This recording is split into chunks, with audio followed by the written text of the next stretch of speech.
L'adage dit, nous sommes ce que nous mangeons. Ce qui veut dire pour nous que la problématique de l'alimentation ne peut pas être au ciel. Ça doit être de la production à la consommation. Ça doit être d'abord réglé au niveau de la base.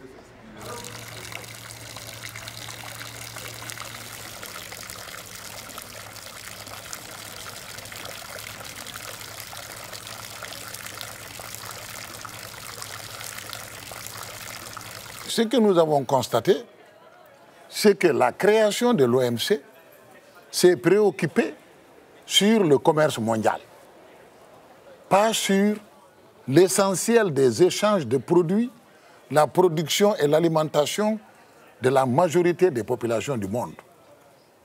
Et ça, c'est un problème que nous n'avons jamais pu discuter avec les États. Il y a un gap entre les préoccupations qu'on discute et qu'on négocie à l'OMC sur les marchés mondiaux, sur les 10% de la production mondiale qui circule dans le monde, et les réalités des 90% et des produits qui sont produits, échangés, transformés au niveau des familles, des terroirs et des pays. Farine bi moom farine blé moom moomuñu ko ñu Sénégalais yi Sénégal li mu am mooy dugub mboq gerte te ñun béykat yi bu ñu toogee tey bañ formé ñu ne ñuy dem leen ngeen ñu formé leen ngeen dem defi beñ dugub lu ñu ñor la lu ñu intéressé la lu ñu bëgg la suñu xol parce que tey boo xëyee tey amoo loo jëndee mburu nga am sa dugub sa biir kër nga dem woli ñëw defar say doom ñu ndékki te bu loolu passé am nañ léegi machine boo xamante ne daf ñuy panifier dugub ak mboq ñu di ko jënd di ko mélanger di ko jaay kon xam nga loolu kon duñu ñor la waaw te buñ ko sañoon daal projet bi daal day gën di avancer rek. dañ ñëwoon bañ ñuy defal formation dañ ñëwoon bay dunde mboq ak dugub ñu transformer ñu ko beñe dugub ba ñëwee tamit di ko lakk ñuy lakk beñe mboq bàyyi ci suñu bële bi parce que dañ ne Sénégal daal boo ko seetloo beñe bële bi moo gën a jar que dugub bi ñu ne léegi nan la ñuy def ba bàyyi beñe dugub bàyyi beñe lii bële ñu ne léegi nañ essayé ñu transformé jigéen ñi mboq ak dugub muy bay dunde ñun nag bañ ko liyee ba léegi wax dëgg fa yàlla ñu ngi jàpp ci beñe mboq mi ak dugub bi formation ba ñëw damaa ñëw jënd samay bagage yëpp oo ay nit ne leen kaale ngeen xool li ma jàngi woon Kaffrine. ñoom Mbacke Ndiaye ñooñu ko formé fii suñ groupe 5 personnes Mbacke Ndiaye def ñu 6 jàngal ñu ko anam yu sell.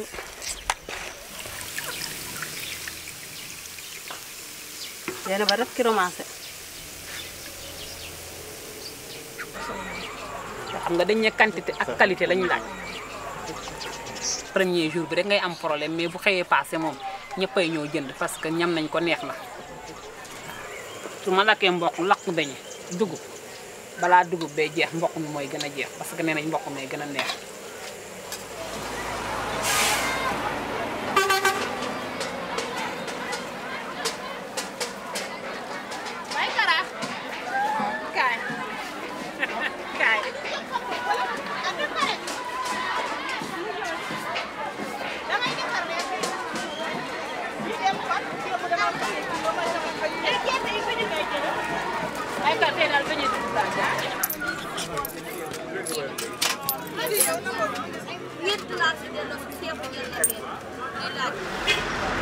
dinaa lekk ñaari kilo mburu ngi noonu wuy ma bu njëkk benn liibar sax du ma ko jeexal léegi ñaari kilo laay lekk ndax xott rek la dara nekku ci te mburu bi ñu ngi koy jaayee fanweer nañu wàññi mburu bi defal ko ñaar fukk nag wala mu diis booy jaay mburu fanweer day fekk mburu ma diis boo lekkee fukki dërëm mburu ba man laa téye wala waaw man bu njëkk fukk ak juróom laay lekk léegi kilo laay lekk man kenn du ma ko yëg sax bu njëkk ñaari kilo ñun ñëpp kër gi dañuy lekk léegi dinaa jënd juróomi kilo juróom benn kilo gisal naa la ca ambulance ba mburu mi xott la boole ko dafa wow koŋ teg ci dañ ko diisal tuuti nag waaw daal li nekk ci suñu réew loolu daal mooy sama xalaat dañu ko jéem a lijjanti li ñu ci defalal mburu mu baax. waaw diis yaa ngi dégg moom lañ bëgg mais bu importé bi day ñëw farine bi di ñëw ñu koy defal mburu yu way fii ñu di ñëw jaay. yoon ah gisul ndey da nga naan ma daañu ko jël yaa ngi dégg ndax gisuñu leneen mais suñu créé la ñun ci suñu bopp li ñuy bay ak li nekk suñu réew ñu ci defal mburu bu baax. importé nag dañuy def lu baax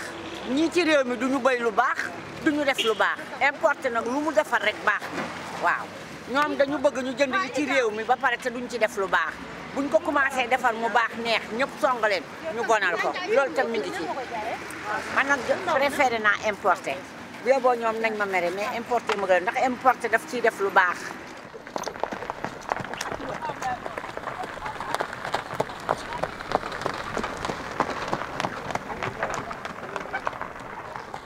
Lorsque j'ai abandonné les études, en ce moment-là, moi, le reboisement m'intéressait beaucoup. J'ai vu que l'association est en train de faire ses activités. Je me suis engagée, je vais dire que je vais les appuyer en tant qu'animatrice. Quand ils faisaient leurs réunions, c'est moi qui tenais les PV. Quand il y avait des rencontres, c'est moi qui écrivais. Et ils m'ont pris comme animatrice au sein de l'entente de Koungheul. En 2008, la FONCS avait renouvelé la coordination régionale de Kaffrine, dont des hommes étaient coordinateurs. Maintenant, en 2008, quand je me suis déposé ma candidature, ils ont dit que dans les 14 régions du Sénégal, je suis la seule à déposer la candidature. Et la FONCS, les politiques qui sont au sein de la coordination régionale de Kaffrine ont accepté de me prendre comme coordinatrice. Donc je peux dire que parmi les 14 régions du Sénégal, parmi les 11 coordinateurs, moi, c'est moi seule qui est la coordinatrice régionale, les autres sont des hommes. Moi, je pense aussi qu'il serait intéressant aussi de mesurer où en sommes-nous sur le renforcement de capacité dans le plan stratégique, surtout en matière d'influence. Parce que je crois que la France a fait son grain de sel au niveau de CNCR par rapport à l'influence au foncier et même à la représentation de ses membres au sein des collectivités locales. Donc je pense qu'il est temps maintenant de mesurer où en sommes-nous avec ce travail.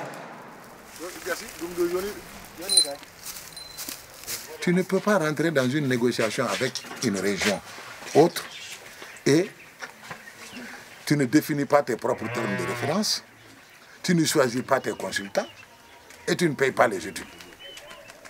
La CEDEAO n'a pas fait ça. C'est l'Union européenne qui a fait les termes de référence chaque fois. C'est l'Union européenne qui donne l'argent et c'est l'Union européenne qui recrute les consultants.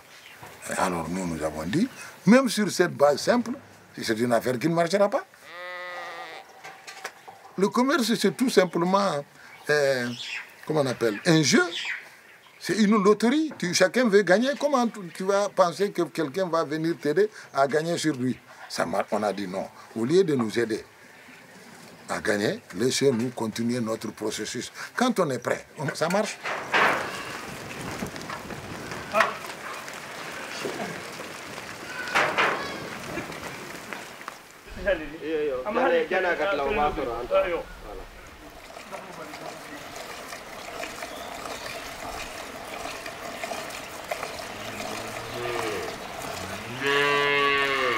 La maîtrise de notre alimentation, c'est un problème d'emploi.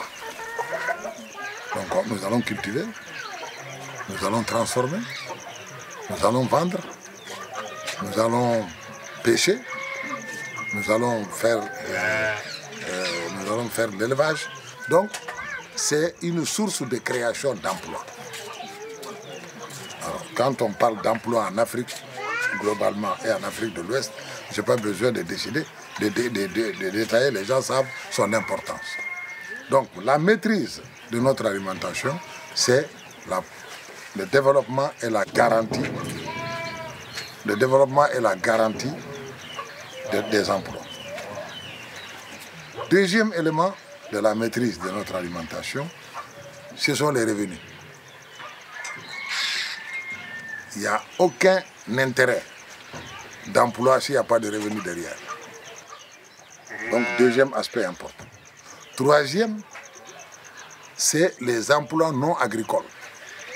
Parce que tout le monde ne va pas aller dans les productions. Il y en a qui vont aller dans le transport. Il faut sortir les productions des champs aux maisons, des maisons au marché, etc. Donc là aussi, il y a les métiers non agricoles. Il y a la transformation. Beaucoup de fils de paysans sont allés dans des écoles techniques, mécaniques, électricités, etc. Et donc, ces emplois nouveaux, pour que nous puissions reprendre nos enfants, il faut qu'on rentre dans les PME, PMI de transformation. Donc voilà encore un plus. Et tout ça dans la chaîne alimentaire. On est toujours dans la maîtrise de notre alimentation. Après, ce sont des produits endogènes, donc, que nous avons depuis des milliers d'années, pour ne pas dire depuis tout le temps. Et donc, ces produits qui viennent de chez nous, qui sont de chez nous, font partie de nos valeurs culinaires. Donc une bonne partie de notre identité. À partir de cet élément de maîtrise de notre alimentation, nous avons déjà déblayé le champ de l'économie, le champ de l'industrie, le champ de l'emploi, le champ des revenus et le champ de l'identité. Donc ce n'est pas rien.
Les activités, c'est l'arachide, la production, c'est le mil, c'est deux types de mil, le sorgho et le petit millet, le maïs. C'est principalement ça, un peu de sésame, voilà. L'arachide, quand on déterre, on le met en petit tas d'abord pour que ça sèche. Après, on le met en grand tas, on le bat. Après, les femmes vannent pour séparer la fanne des arachides.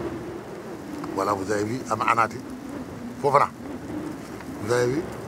Donc, en déterrant, avec la paire de bœufs, oui, il y a souvent des parties qui restent sous la terre.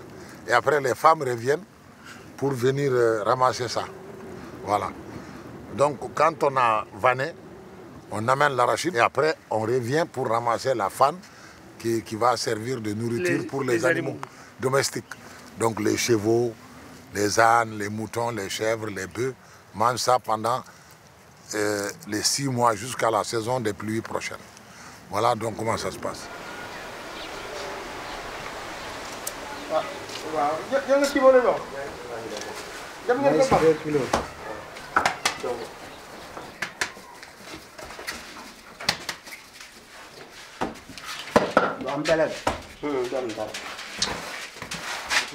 waaw nga dèjà amul. léegi boo xoolee gis nga.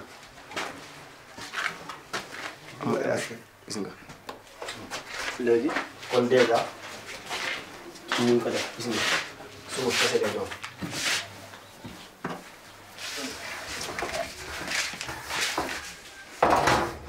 léegi yaa ngi xool yaa ngi gis dèjà pour ñu def pain. c'est ñoo gisandoo. léegi il faut ñu def ko léegi ñu def ko rond quoi boo tourner rek day bàyyi il faut léegi bu ñoree nii boo ko laalee day tas pain bi nii. waaw bii mooy mix bi lañ boolante. waaw bele bii mooy bele ak farine maïs. waaw bii maïs kese la. bii maïs kese la. boo xoolee gis nga ko. gis nga mook dèjà mook bii bokk ndax bii dèjà bii amul élastique. amul élastique moo tax amul taar.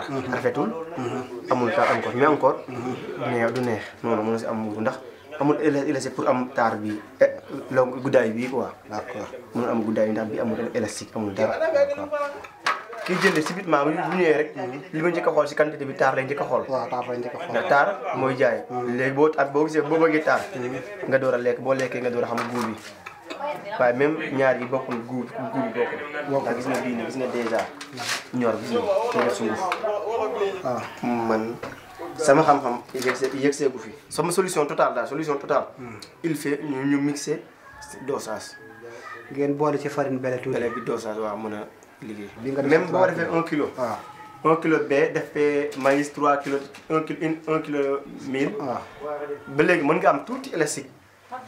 li moo ëpp vitamine parce que boo ko mélangé rek 1000 wala maïs bi day nangu bele bi. bu fekkee ne bele bi moo ëpp 1000 bi. ci nga gën a am élastique. ci ban dëkk la.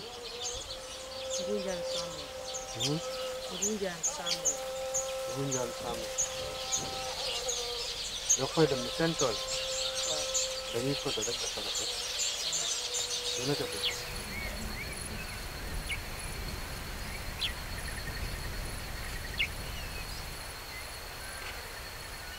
Nous faisons l'agriculture biologique dans le cadre du programme Panification. Depuis que nous avons commencé le programme, donc on nous a formés pour faire du compost. Parce que naturellement, on utilisait de la fumure simplement qu'on amenait dans les champs et quelquefois, bon, ce n'était pas la solution meilleure. Parce que cela n'empêchait pas qu'il y ait l'attaque du striga, par exemple. Et si c'est du fumier, surtout le fumier du cheval ou de l'âne, bon, cela ne résolvait pas le problème. Et vous voyez la plante là, comment il est par rapport au champ d'en face là. Et vous voyez aussi cette autre plante là. Jusqu'à présent, il est comme ça. Il n'a pas encore sorti d'épis. Donc, alors qu'à pareil moment, il devait sortir d'épis. Qu'est-ce qui a occasionné ça? C'est cela, le striga là. C'est lui qui a fixé ici.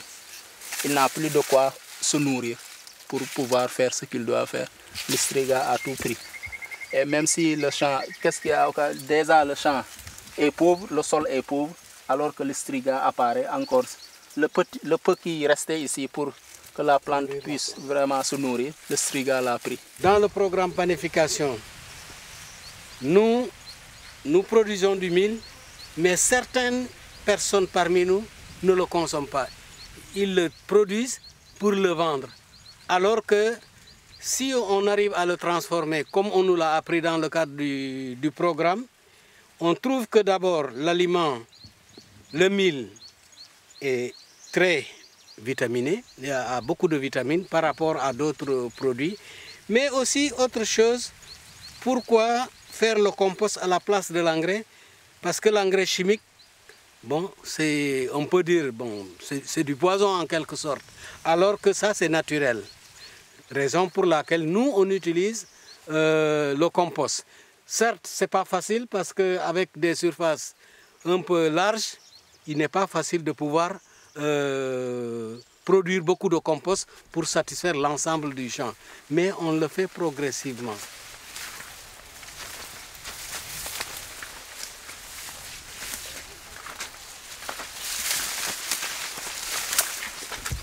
Nous faisons ça dans le cadre de la souveraineté alimentaire. Pourquoi la souveraineté alimentaire? Parce que d'abord, on sent nettement que les pays européens commencent à gagner le terrain en nous imposant leurs produits, alors que pourtant nous pouvons produire ce que nous mangeons.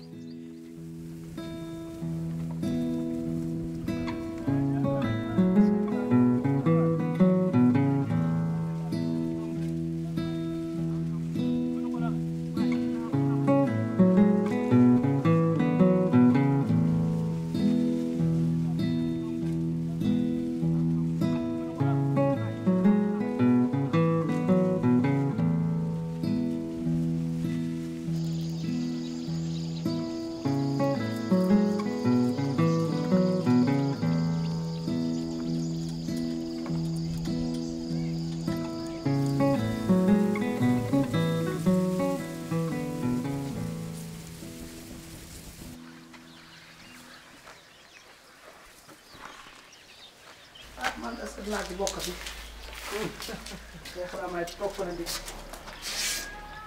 sekk moo ci bokk doon ñaan ngeen président mooy président comité de gestion bi ànd ak magasinier bi Mbaye Guèye Alaaji Tonga moo représenté producteur yi am ngeen fële meunier bi ci koñ bi am ngeen représenté boulanger yi noonu la composé noonu lañ ko composé. campagne ren bi campagne daaw bi dafa amoon kii manquement tuuti ci àll dugub waaye ren yaakaar naa campagne bi fii dana xaw a tane mooy tane bu daaw bi waaye boo gisee dugub bi ren nii ni ma gis fii ñun fii yombagu mooy daaw dugub dafa jeex dem nañ bay jënd fii kilo dugub juróom fukk ak juróom daaw dugub bi dafa jeex moo tax fi ñu toll nii ren campagne bi mën a guñ cee dugg jëndaguñ dara ji nga magasin baa ngi ci widd dañoo bëggoon comité de gestion bi daje pour ñu taxawal prix pour jënd dugub waaye il faut ñu muñal tuuti dugub bi ba machine yi mbojj yi bojj suñ bojjee la ñuy xam producteur bu nekk ñaata la war a jaay si ci dugub ci mboq. ñun daal li suñ problème mooy comme li Mbaye wax rek dugub bi instant bi dafa seer ñun dañoo wax ne ñun producteurs yi indi ko ba Touba Alimene dafa métti si ñun dañuy ñaan comme ci zone yi ñu mën ñooy wàcceel foo xam ne ni wax dëgg fa yàlla diggante Sam Diabel ak Kër Mandoumbe pour transport bi ak ba fii moom daal loolu moo tax prix bi gën a seer. daaw nag boulanger yi ñu si bëri ñoom ñu ngi doon wax naan dafa seer prix bi dafa seer mais ñu si bëri seen wax seen intérêt dañuy xool mais buñ xoolee na dañuy seet na pour intérêt projet bi ak seen intérêt ñu xaaj ko daal kenn ku ne gis sa bopp.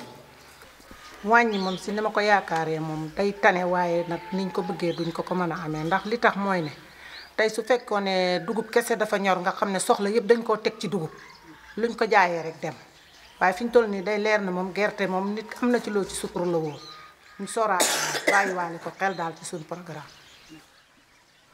waajal naka la ñuy duggee ci campagne bi bokk na ci li tax tey comité bi daje li Mbaye wax ni ak li Alaaji wax daf koy firndeel ndax ñun ñëpp jàpp nañ ne balaa producteurs yi di pare bay machine yi di ñëw kon daje bi dafa am solo ndax dinañ xam ndax mën nañoo jënd léegi wala mën nañoo jënd léegi fokk ñu bàyyi ba machine yi commencé ñu xam ndax dina wàcc wala dafay yokk dafa baax kon buñ bëgg a duggaat ci leen ñu xool liñ jot a liggéey ak membre yi liñ jot a ñun ñëpp jàpp nañ ne soriwaayu magasin ci yenn zone yi problème la te loolu waa comité de gestion bi ñoom ñoo gàddoo liggéey bi comme dafa sori nag ci biir évaluation bi xëy na bu ñu mënoon zone bu nekk ñu mën a xool naka la ñuy def sax ba taxawal fa benn minoterie.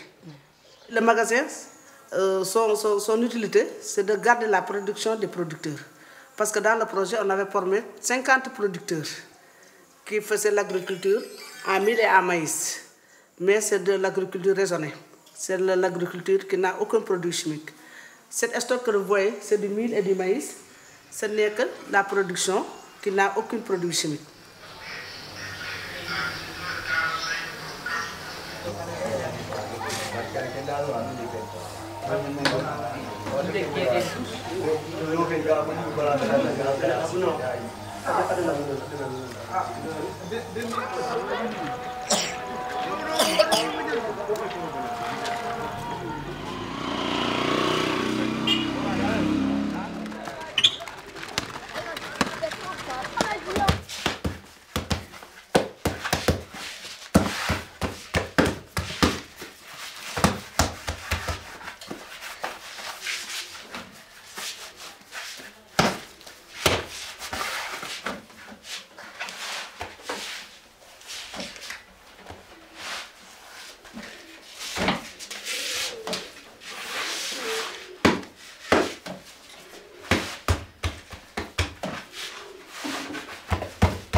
Bagus, cukup drama aja.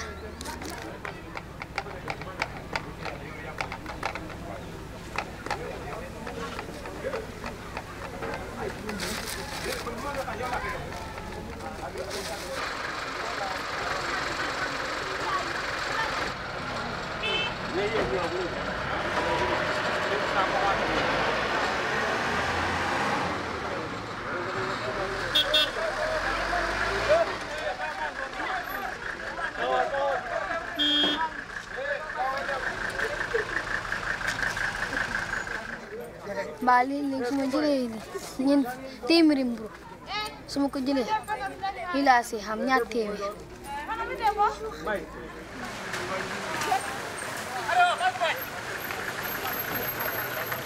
aywa ci mburu mu noonu tànga bi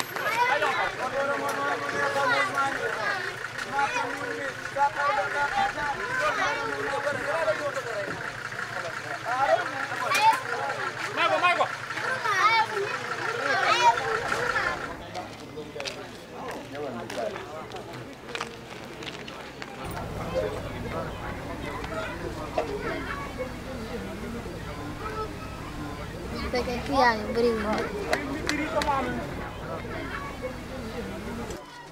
Si tu consommes par exemple un petit morceau de 100 francs sur le pain que produit par exemple Mbaye, le pami blé comme je peux l'appeler,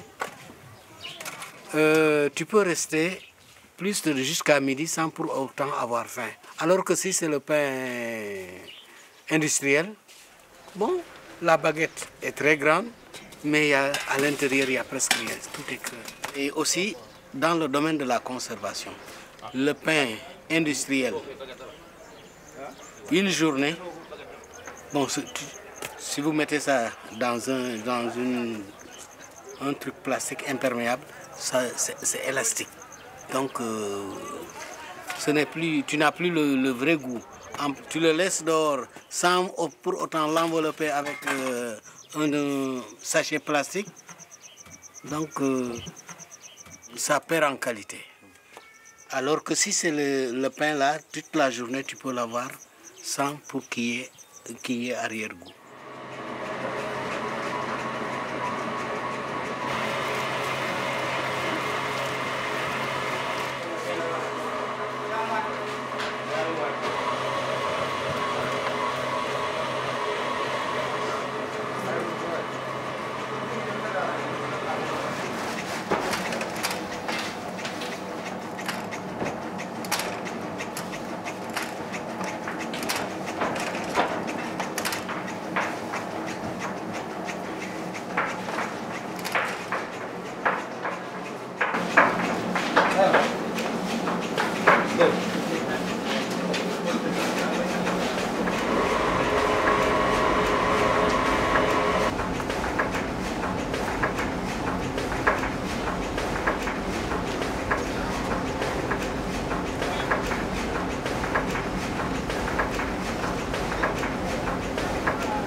2006, avec la tension mondiale sur le plan alimentaire, avec les fluctuations du cours du blé, l'État, les meuniers avaient subitement augmenté le prix de la farine de plus de 70 à 80%.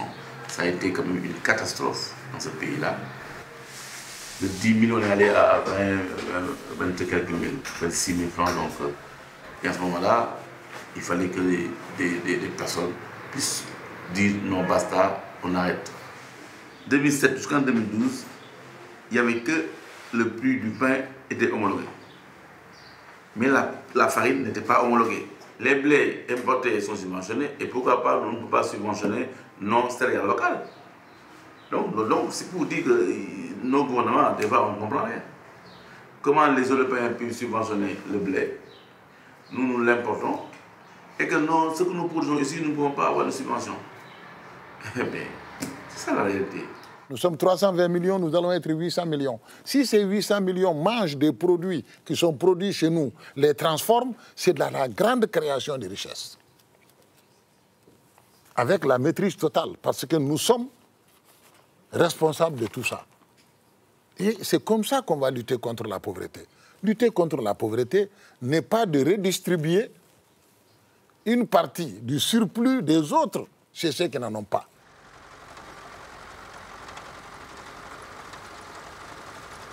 Pour nous, lutter contre la pauvreté, c'est de ne pas empêcher à ceux qu'on appelle pauvres de pouvoir, par leur travail, par leur innovation, par leur technologie, par leur savoir-faire, de créer les conditions d'améliorer leur vie. Pour nous, c'est ça, la durabilité de la lutte contre la pauvreté.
Le programme, en dehors des paysans, comme nous avons dit, des producteurs qui font mil et maïs, et les femmes qui doivent faire les beignets et les boulangers qui font le mil, pour que tout cela puisse exister, il a fallu qu'ils construisent par exemple un magasin où on pourrait stocker le mil. Parce que sinon, bon, ce serait un problème si on devait aller village par village pour récupérer, disons, le produit. Donc le programme SOL a mis sur place le magasin centrale. Parce que les villages, l'autre est à 20 km, l'autre est à près de 100 km. Donc, mais tout converge vers... On achète un stock, un mini-stock dans le village et après on transporte pour l'amener ici. Et à côté de ça, il y a eu la minoterie qui est juste à côté. Et là, ils font du mil, ils moulent le mil et le maïs. Et ils décortiquent aussi. Parce que quand il s'agit surtout du mil, pour avoir de la bonne farine, il faut le décortiquer. Sinon, on risque d'avoir un goût, les beignets vont avoir un goût un peu amer.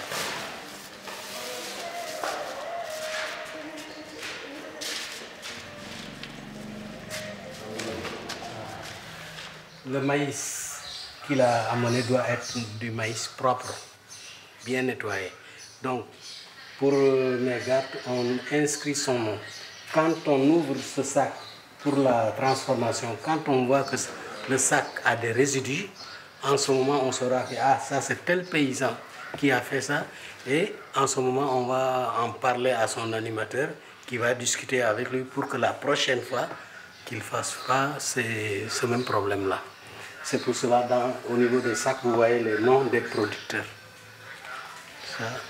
C'est notre stratégie qu'on a mis en place, que ce soit le mil, que ce soit le maïs.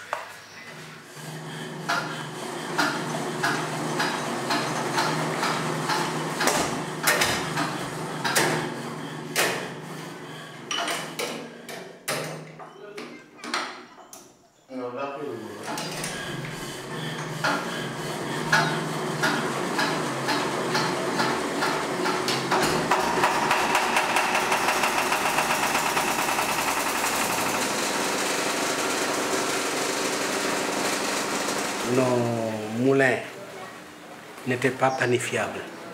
Donc il a fallu trouver un constructeur à Thiès qui a fait ces moulins-là. Et maintenant, et on a formé des meuniers pour ça. Mais maintenant, elle voit que vraiment la farine est planifiable, donc elles sont contentes d'en faire. Au niveau de la minoterie, il y avait un problème et l'ancien meunier avait démissionné. Donc nous sommes restés un temps où il n'y avait pas de meunier. Donc durant cette période, donc, on ne pouvait plus livrer le maïs. Et maintenant, en dehors de ça, lorsqu'on a formé un autre, lorsqu'il est venu, on a eu des problèmes avec l'électricité. C'est d'ailleurs, il avait commencé à moudre, mais même il y a de cela 3-4 jours, il n'a pas pu moudre. C'est aujourd'hui, hier soir, qu'on est allé à la Sénélec pour leur demander quel est le problème. Et d'ailleurs, il y a un électricien qui habite juste à côté de nous, il est venu, il y avait des fusibles qui sont grillés. Les fusibles sont sur la table là-bas, qui sont grillés, donc ça fait des jours que le gars n'a pas travaillé. Et c'est à partir de ce matin qu'ils ont régularisé l'électricité pour que le gars puisse continuer à moudre.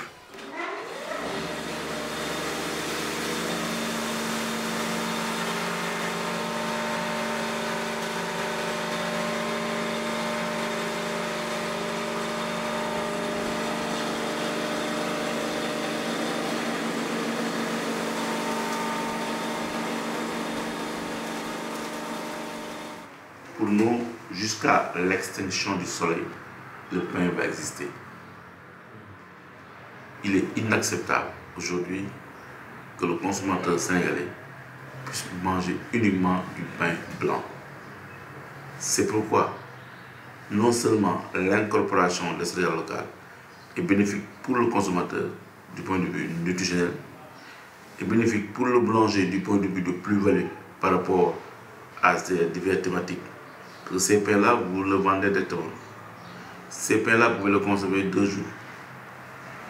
Maintenant, ce type de pain-là, bien commercialisé, permettra à réduire notre balance commerciale.